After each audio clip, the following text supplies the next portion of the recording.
Por favor, senhor, apenas $1 para o remédio da minha mãe, implorou uma vozinha trêmula enquanto dedos miúdos seguravam um copo de plástico gasto. O homem de negócios, em seu terno caro, mal lançou um olhar antes de contornar o menino de 8 anos sentado no concreto gelado em frente ao hotel de luxo. Miguel Santos estava no mesmo lugar havia 3 horas, seus olhos cegos fixos na escuridão enquanto seus ouvidos acompanhavam cada passo que passava. Sua camiseta desbotada, 2 números maior, pendia solta em seu pequeno corpo, e seus pés descalços estavam sujos das ruas da cidade. A maioria das pessoas evitava contato visual, apressando-se como se a pobreza fosse contagiosa. Tirem esse garoto da nossa entrada, resmungou o gerente do hotel para a segurança. Ele está afastando os clientes. Com apenas 8 anos, Miguel nunca imaginou que sua vida se tornaria uma batalha diária pela sobrevivência. 3 meses atrás, sua mãe, Maria, desmaiara no trabalho de faxina, e os médicos deram a notícia devastadora: câncer em estágio 4, com custos de tratamento que faliriam 10 famílias como a deles. Desde então, Miguel saía todos os dias às ruas, guiado por sua irmã mais velha, Carmen, até aquele bairro rico onde a culpa às vezes se transformava em algumas moedas. Senhor, por favor, murmurou Miguel a outra figura que passava, reconhecendo o som de sapatos de couro e o farfalhar de um tecido caro. Minha mãe está muito doente. Ela precisa de remédio. Dessa vez, alguém parou. Alexander Mitchell, CEO da Mitchell Industries e um dos homens mais ricos da cidade, olhou para o menino com uma mistura de irritação e algo mais, um lampejo de reconhecimento que fez seu coração disparar. Os traços delicados da criança, a maneira como erguia a cabeça, mesmo cego, pareciam estranhamente familiares. De quanto você precisa? Perguntou Alexander, com a voz mais suave do que pretendia. $50, senhor. Para o remédio da dor, respondeu Miguel, com esperança surgindo em sua voz pela primeira vez naquele dia. Alexander puxou a carteira e entregou uma nota de $100, mas quando Miguel estendeu a mão para recebê-la, suas mãos se tocaram. Alexander percebeu algo que fez seu sangue gelar, uma pequena marca de nascença em forma de lua crescente no pulso do menino, idêntica à que já tinha visto antes numa fotografia guardada em seu cofre. Qual é o nome da sua mãe? Perguntou Alexander, com a voz quase trêmula. Maria Santos, senhor. Ela trabalhava limpando escritórios no centro. O nome atingiu Alexander como um golpe. Maria Santos, a mulher que ele havia amado 15 anos atrás, antes de sua família obrigá-lo a escolher entre sua herança e o que chamavam de um relacionamento impróprio com a empregada. Enquanto Miguel guardava cuidadosamente o dinheiro no bolso, Alexander notou que seus gestos eram cuidadosos demais, treinados demais para alguém tão jovem. Havia uma dignidade silenciosa na maneira como ele manuseava o dinheiro, e quando sorriu em agradecimento, Alexander viu algo que o fez questionar tudo o que pensava saber sobre seu passado. O que Alexander não sabia era que Maria guardava um segredo havia 8 anos, um segredo que abalaria os alicerces de uma das famílias mais poderosas da América. E enquanto via o menino desaparecer na multidão, guiado por sua irmã adolescente, uma ideia perigosa começou a nascer em sua mente. Se você se emociona com histórias de resiliência diante do impossível, inscreva-se para ver como um simples ato de compaixão pode mudar tudo. Porque, às vezes, a verdade da qual fugimos está esperando em uma esquina, escondida atrás de olhos cegos que enxergam mais claramente do que muitos imaginam. Alexander não conseguiu dormir naquela noite. A imagem da marca de nascença do menino ardia em sua memória enquanto ele estava em seu escritório na cobertura, olhando para uma fotografia desbotada escondida atrás de documentos falsos em seu cofre particular. Maria Santos, grávida e radiante, sorria para ele de 15 anos atrás antes de sua mãe, Victoria Mitchell, descobrir o relacionamento e ameaçá-lo de deserdá-lo por completo. Ela é uma interesseira desprezível, havia rosnado Victoria naquela confrontação final. Escolha agora, Alexander, sua fortuna de família ou aquela faxineira e o filho bastardo. Ele escolheu o dinheiro. Maria desapareceu na semana seguinte, e Alexander se convenceu de que ela havia aceitado a quantia de desligamento oferecida por Victoria e seguido em frente.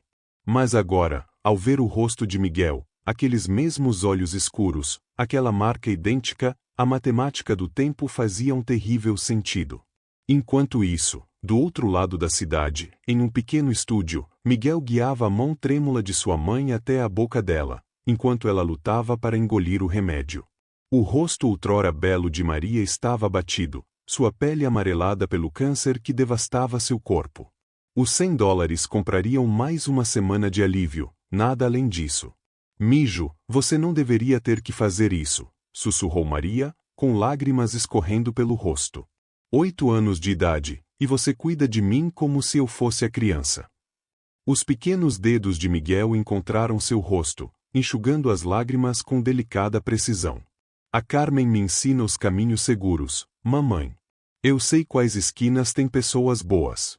E hoje, alguém diferente nos ajudou, alguém que me pareceu familiar, mesmo sem eu nunca ter ouvido a voz dele antes. O que Miguel não sabia era que, em outra parte da cidade, Victoria Mitchell também passava uma noite sem dormir. Seu investigador particular acabará de lhe entregar um relatório que a deixou furiosa. Alexander havia sido visto dando dinheiro a um menino de rua no centro, e as câmeras de segurança registraram toda a interação. Isso não pode acontecer, sibilou Victoria ao telefone às 2 da manhã, chamando seu confidente mais fiel, seu sobrinho David Mitchell, responsável pelos assuntos legais da família. Se o filho daquela mulher for de Alexander, ameaça tudo o que construímos. Nosso conselho jamais aceitaria um bastardo meio filipino como herdeiro da Mitchell Industries. A voz de David era fria e calculista. Eu resolvo isso, tia Victoria. Maria Santos não será problema por muito tempo. O câncer cuidará dela naturalmente, e sem ela, o menino não tem provas de paternidade. Crianças de rua desaparecem o tempo todo. Mas David subestimou tanto os instintos protetores de Maria quanto a inteligência incomum de Miguel. Apesar da cegueira, o menino havia desenvolvido uma habilidade quase sobrenatural de ler pessoas através de suas vozes, respirações e hábitos nervosos. Quando homens estranhos começaram a seguir Carmen até a escola, fazendo perguntas sobre a família, Miguel percebeu o perigo imediatamente.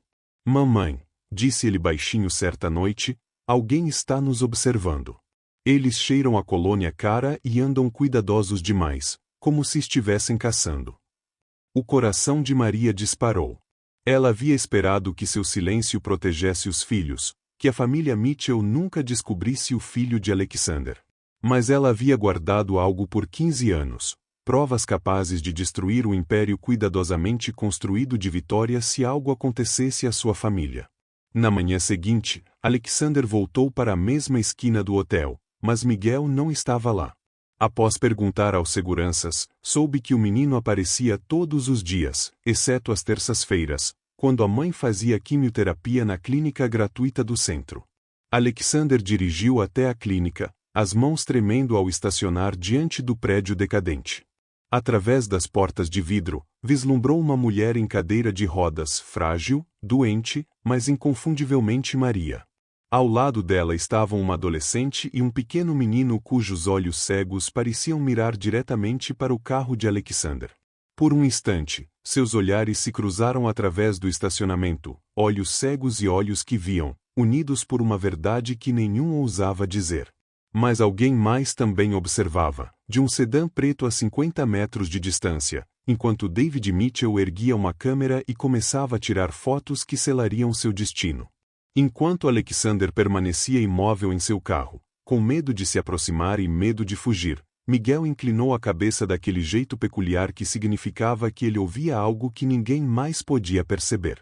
A mão do menino encontrou o braço da mãe. Com uma voz quase inaudível, disse palavras que assombrariam Alexander por dias. Mamãe, acho que meu papai está aqui. Naquela noite, Maria tomou uma decisão que mudaria tudo. Apesar da fraqueza, puxou a tábua solta sob a pequena mesa da cozinha e retirou um envelope pardo que havia escondido por 8 anos. Dentro estavam documentos capazes de derrubar o Império Mitchell, amostras de DNA de uma xícara de café de Alexander, fotografias dos dois juntos, mais incriminador de todos, uma confissão gravada de Victoria Mitchell oferecendo-lhe dinheiro para desaparecer. Carmen, escute com atenção, sussurrou Maria para sua filha de 16 anos. Se algo me acontecer, leve isto para Helena Rodrigues do canal 7 Notícias. Ela é a única jornalista nesta cidade que não tem medo da família Mitchell. Enquanto isso, Miguel estava desenvolvendo seu próprio plano. Sua cegueira lhe ensinara a notar coisas que os outros não percebiam, como o fato de os homens de David Mitchell sempre usarem o mesmo perfume, como os motores de seus carros tinham um som distinto em marcha lenta, e como se posicionavam em intervalos previsíveis ao redor do bairro. Carmen, disse Miguel baixinho enquanto caminhavam para a clínica na manhã seguinte, hoje estão nos seguindo 3 homens em vez de 2. O novo manca um pouco do pé esquerdo e respira pela boca. Ele não é tão experiente quanto os outros. Carmen olhou em volta, nervosa, mas não viu nada. Como você pode saber disso, Miguel? Eu ouço tudo o que eles não querem que eu ouça, respondeu com uma sabedoria muito além de seus 8 anos. E eu tenho uma ideia.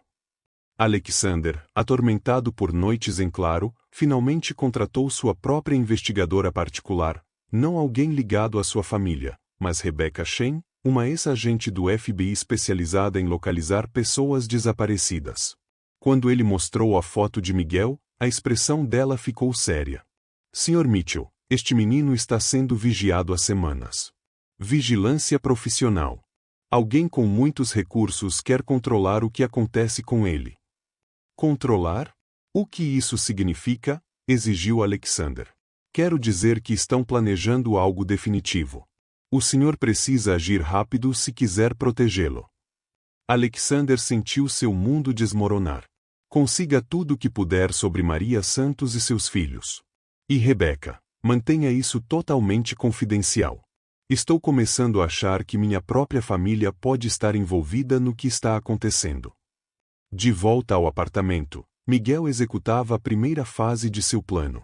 Usando habilidades aprendidas em anos de navegação pela cidade cego, havia memorizado cada ponto de vigilância ao redor do prédio. Durante a soneca da mãe, saiu pela lavanderia do porão, seguindo canos e dutos de ar que os vigias não podiam monitorar. Seu destino era a biblioteca pública a 6 quarteirões, onde a Sra. Patterson, a bibliotecária idosa, sempre havia sido gentil com ele. Ela lhe ensinara a usar o leitor de voz do computador, e agora Miguel precisava pesquisar algo crucial. Dona Patterson, sussurrou ao encontrá-la no balcão de referência, preciso aprender sobre testes de DNA e direitos legais de paternidade. E preciso usar o computador em particular. Algo na voz do menino fez com que ela olhasse ao redor cuidadosamente antes de levá-lo a um terminal isolado. Miguel, você está com algum problema? Talvez, admitiu. Mas acho que estou prestes a resolver um problema muito antigo. O que Dona Patterson não sabia era que Miguel vinha coletando algo durante suas semanas pedindo esmolas, não apenas dinheiro, mas objetos descartados que poderiam conter DNA. A xícara de café que Alexander jogou fora após o primeiro encontro estava bem guardada na mochila de Miguel, junto com lenços e outros itens que poderiam provar a paternidade sem permissão. Naquela noite, enquanto Maria dormia inquieta e Carmen estudava para os exames, Miguel fez uma ligação que aterrorizaria a família Mitchell. Usando o telefone da biblioteca e as informações que pesquisara, ligou diretamente para o escritório de Helena Rodrigues. Senhora Rodrigues, sou Miguel Santos. Tenho 8 anos e tenho informações sobre Alexander Mitchell que sua família está tentando esconder. Também tenho provas de que vem ameaçando minha mãe e minha irmã. Helena, inicialmente cética com a ligação de uma criança, ficou intensamente interessada quando Miguel começou a recitar datas, horários e detalhes sobre reuniões do conselho da Mitchell Industries que só alguém com acesso interno poderia conhecer. Mas como poderia um menino de rua cego ter tais informações? O que Helena não podia imaginar era que Miguel possuía uma memória quase fotográfica para conversas. Cada palavra dita perto dele durante seus dias pedindo esmolas, cada ligação feita por transeuntes, cada discussão de negócios realizada perto demais de crianças invisíveis havia sido armazenada em sua mente prodigiosa. Miguel, disse Helena cuidadosamente, o que você está propondo exatamente? Quero fazer um teste de DNA que prove que Alexander Mitchell é meu pai. E quero fazê-lo publicamente, onde sua família não possa fazer desaparecer as provas.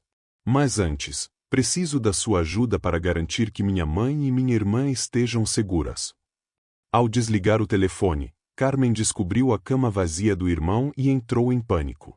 Mas em vez de gritar, percebeu algo que a fez congelar. Todos os homens de vigilância haviam desaparecido de seus postos, e 3 carros pretos circulavam lentamente ao redor do prédio. Os caçadores haviam se tornado a presa, mas não sabiam que seu alvo vinha planejando aquele momento há semanas, guiado por olhos cegos que não perdiam nada. A transmissão ao vivo de Helena Rodrigues começou exatamente às 18 horas, com Alexander Mitchell assistindo do escritório e Victoria Mitchell do seu casarão, ambos sem imaginar o que estava prestes a acontecer. Esta noite, expomos uma história de poder corporativo, segredos de família e um menino de 8 anos cuja coragem vai abalar uma das dinastias mais ricas da América, anunciou Helena. Mas, primeiro, faremos um teste de DNA ao vivo. O sangue de Alexander gelou quando a câmera focalizou Miguel, sentado tranquilamente ao lado da cadeira de rodas de Maria e segurando o mesmo copo de café que Alexander havia descartado semanas antes. Mas o verdadeiro choque veio quando Helena revelou sua segunda convidada, Rebecca Shen, a investigadora particular contratada pelo próprio Alexander, que vinha coordenando em segredo com Miguel e Helena há dias. Sr. Mitchell, soou a voz de Rebecca no viva voz do telefone de Alexander, seu filho planejou toda esta operação. Enquanto o senhor me contratava para investigá-lo, ele estava investigando o senhor. Os resultados do DNA apareceram na tela em minutos, graças à tecnologia de teste rápido providenciada por Helena, 99,97% de probabilidade de paternidade. Alexander Mitchell era, de fato, o pai de Miguel. Mas o menino não havia terminado. Senhora Mitchell, disse Miguel, olhando diretamente para a câmera com seus olhos cegos, eu sei que a senhora está assistindo. E sei do dinheiro que ofereceu à minha mãe 15 anos atrás para que ela desaparecesse. As mãos de Victoria tremeram quando ela pegou o telefone para ligar para David, mas Helena já reproduzia a gravação que Maria guardara por 8 anos, a própria voz de Victoria, clara como cristal. Pegue este dinheiro e se livre desse bastardo. Alexander nunca saberá, e você jamais voltará a procurar nossa família. Essa gravação é falsa, guinchou Victoria ao telefone, mas a linha de David já estava muda. Seu sobrinho a abandonara assim que a transmissão começou, tamanha era sua própria implicação. A segunda reviravolta veio quando Miguel revelou como reunirá informações internas sobre a Mitchell Industries não por poderes sobrenaturais, mas por algo muito mais danoso para a reputação da família. Sr. Alexander, disse Miguel suavemente, todas as manhãs, por 3 meses, eu me sentei diante da sede da sua empresa. Os membros do seu conselho passam por crianças em situação de rua como se fossemos invisíveis. Eles discutem fusões confidenciais, esquemas de evasão fiscal ilegais e tramas de suborno bem na nossa frente, porque acham que a pobreza nos torna surdos e estúpidos. Helena preparara um compilado de imagens de segurança mostrando exatamente isso, executivos da Mitchell Industries discutindo atividades criminosas ao alcance de pessoas em situação de rua que eles supunham ser desesperadas ou ignorantes demais para entender as consequências. Mas a revelação mais devastadora veio da própria Maria, que encontrou forças para falar pela primeira vez em semanas. Victoria Mitchell não apenas me ameaçou há 15 anos, sussurrou ao microfone. Ela vem monitorando meu filho há meses, planejando mandar-nos matar para proteger a reputação da família. Tenho gravações telefônicas, transferências financeiras e documentos que provam conspiração para cometer assassinato.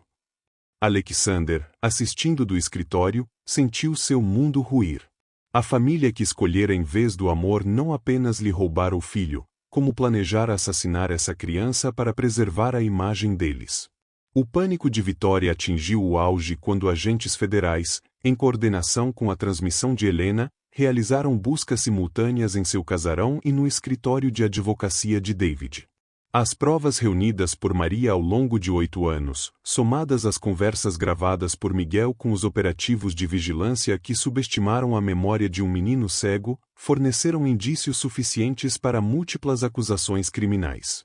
Miguel, A voz de Alexander tremia ao ligar para a emissora ao vivo. Me perdoe. Há 15 anos eu escolhi o dinheiro em vez de você e da sua mãe, e desde então tenho vivido como um covarde. Mas eu quero ser seu pai agora, se você permitir.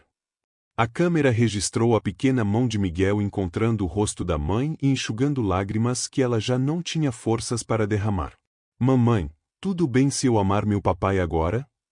O sim sussurrado de Maria comoveu o país, mas a resposta de Miguel revelou a verdadeira grandeza de seu caráter. Papai, eu te perdoo.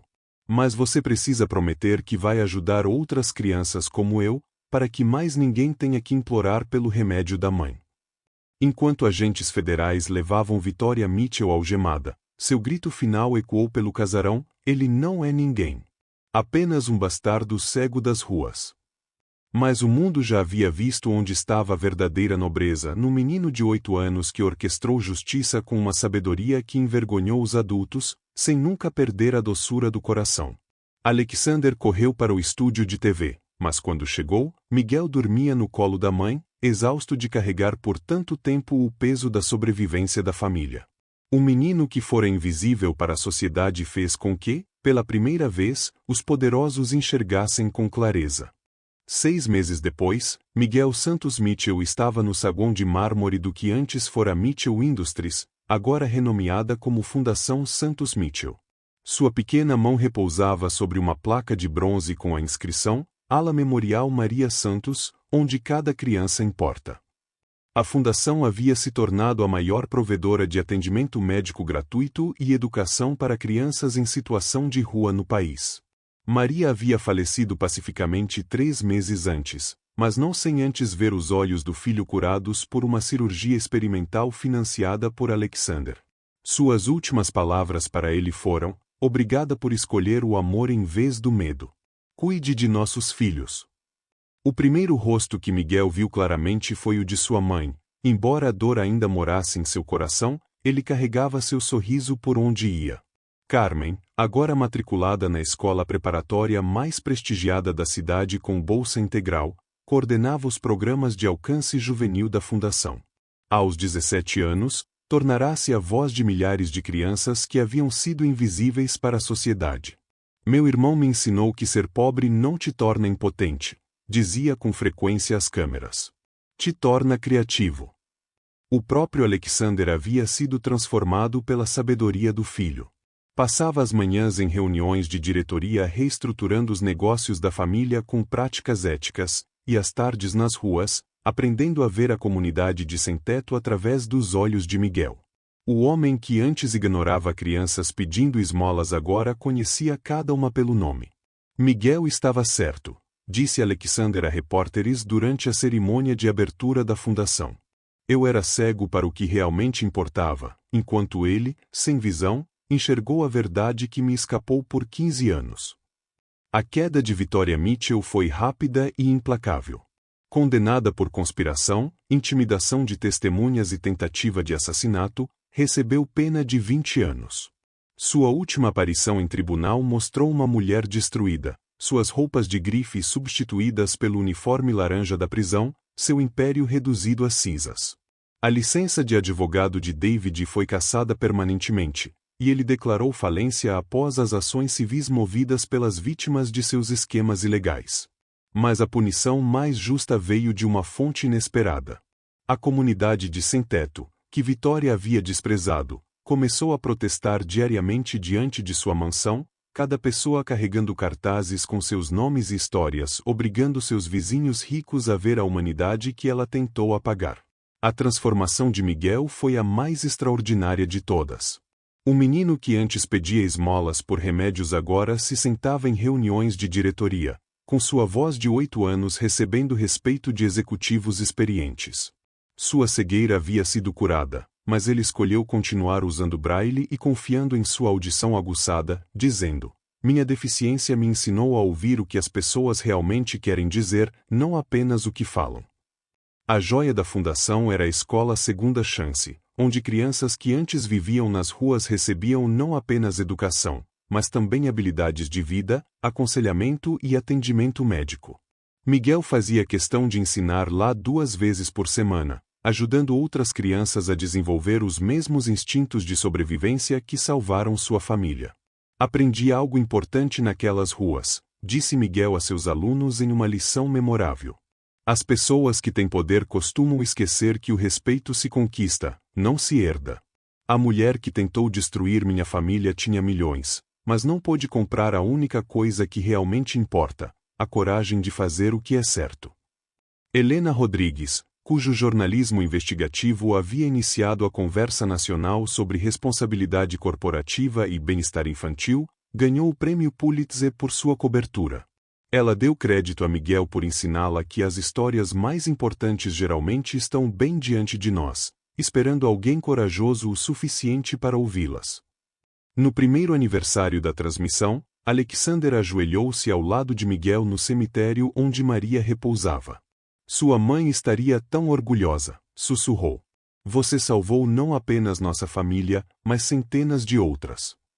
Miguel colocou flores no túmulo da mãe, seu jovem rosto sereno com uma compreensão muito além de sua idade. Ela sempre me disse que nossas lutas ajudariam outras pessoas algum dia. Acho que ela estava certa. Enquanto se afastavam de mãos dadas, Miguel olhou mais uma vez para a lápide da mãe. Mamãe, eu cumpri minha promessa. Papai agora ajuda as crianças, e ninguém mais precisa implorar por remédio. A verdadeira medida da justiça não é a vingança, é a transformação. Miguel Santos Mitchell provou que o maior poder não é o dinheiro nem o status, mas a coragem de defender o que é certo, mesmo quando se é pequeno, tem medo e o mundo inteiro parece contra você. Ele aprendeu que famílias não são feitas apenas de sangue, mas da escolha de se proteger e se amar incondicionalmente. Num mundo que muitas vezes ignora os mais vulneráveis, a história de Miguel nos lembra que heróis nem sempre usam capas, às vezes carregam copos de plástico e enxergam mais claramente do que aqueles com visão perfeita. Seu legado continua em cada criança que hoje recebe cuidado, em cada família reunida e em cada pessoa que aprendeu que a verdadeira riqueza se mede em vidas transformadas, não em dólares ganhos. Se a jornada de Miguel das ruas às salas de reunião te inspirou, inscreva-se em nosso canal para mais histórias que provam que as vozes mais pequenas podem gerar as maiores mudanças. Porque, às vezes, a pessoa mais poderosa em uma sala é justamente aquela que todos subestimaram.